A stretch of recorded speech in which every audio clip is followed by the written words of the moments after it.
అసలు శ్రీ మహావిష్ణువే లేకపోతే శివపార్వతుల వివాహం జరిగేది కాదు అని ఎందుకు అంటారో ఇప్పుడు మనం తెలుసుకుందాం.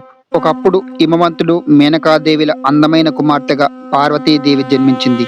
పార్వతీదేవి చిన్నతనం నుంచే నేను మహాదేవుని భార్యగానే పుట్టాను అని శివుని కోసం తపస్సు చేసేది. శివుడు అప్పటికి సతీదేవి దేహత్యాగం చేసిన తర్వాత కైలాసంలో ధ్యానం చేస్తున్నాడు.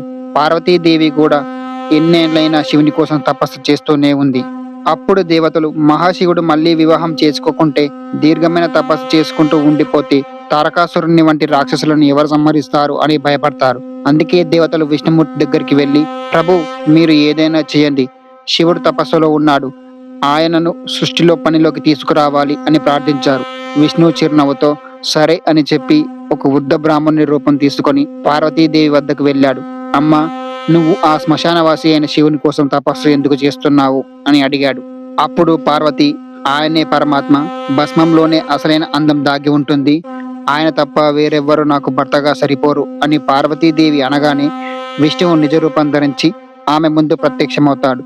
నీ భక్తి సత్యం, త్వరలోనే శివుడు నిన్ను వివాహం చేసుకుంటాడు అని చెప్పి విష్ణువు మాయమైపోతాడు. తర్వాత శివుడు పార్వతీదేవిని వివాహం చేసుకోవడానికి అంగీకరించాడు. దేవతలందరూ ఆనందపడ్డారు. కానీ ఒక పెద్ద ప్రశ్న, ఇంత పెద్ద వివాహం జరగాలంటే పాణిగ్రహణం సాక్షిగా యజమానుడు ఎవరు అని. దేవతలందరూ సందేహంలో పడిపోయారు. హిమవంతుడు నా కుమార్తెను శివునికి ఇచ్చే కర్మలో చేతులు కలిపేది ఎవరు అని అడుగుతాడు. అప్పుడు శ్రీ మహావిష్ణువు ముందుకు వచ్చి తన దివ్య అస్తం చాసి పార్వతీదేవి చేతిని పట్టుకుని శివుని చేతిలో పెడతాడు.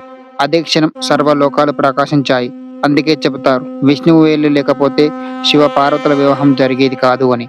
ఎందుకంటే ఆయనే ఆ వివాహానికి సాక్షి, యజమాని మరియు అనుగ్రహదాత. శివుడు శక్తి రూపం, పార్వతీదేవి శక్తి స్వరూపిణి. విష్ణువు వారిని కలిపే సమతుల్యత శక్తి. ఆ దివ్య క్షణం విశ్వానికి పునర్జన్మ ఇచ్చింది. ఈ వీడియో కనుక మీకు నచ్చినట్లయితే ఓం నమ శివాయ, శ్రీమన్నారాయణ అని కామెంట్ చేయండి.